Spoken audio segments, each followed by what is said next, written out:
அஸ்மத்குருபியோ நம. ஸ்ரீமதே ராமானுஜாய நம. ஆண்டாள் திருவடிகளே சரணம்.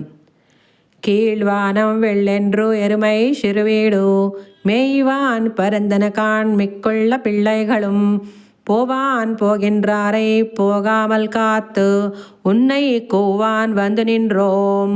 கோது கலமுடைய பாவாய் எழுந்திராய் பாடிப்பறை கொண்டு மாவாய் பிளந்தானை மல்லரை மாட்டியா தேவாதி தேவனை சென்று நாம் சேவித்தால் ஆவாவின் நாராயந்து அருளேலோ ரெம்பாவாய்.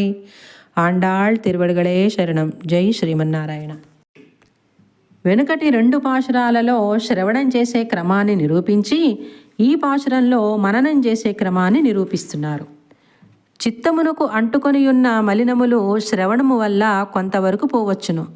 వీటిని మననము వలననే పూర్తిగా పోగొట్టుకొనవచ్చును.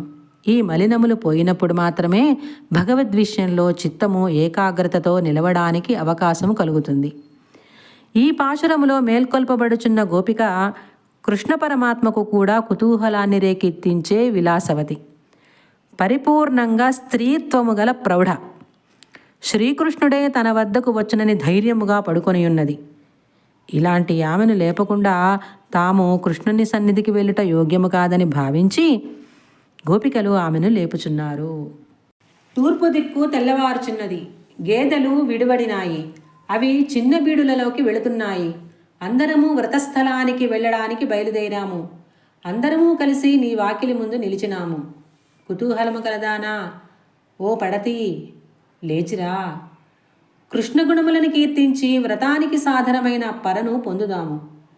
కేశి అనే రాక్షసుణ్ణి చీల్చి చంపినవాడు, మల్లులను మట్టుపెట్టినవాడు, ఆదిదేవుడైన కృష్ణుని మనము సేవించినచో మన మంచి చెడ్డలను విచారించి మనలను కటాక్షిస్తాడు.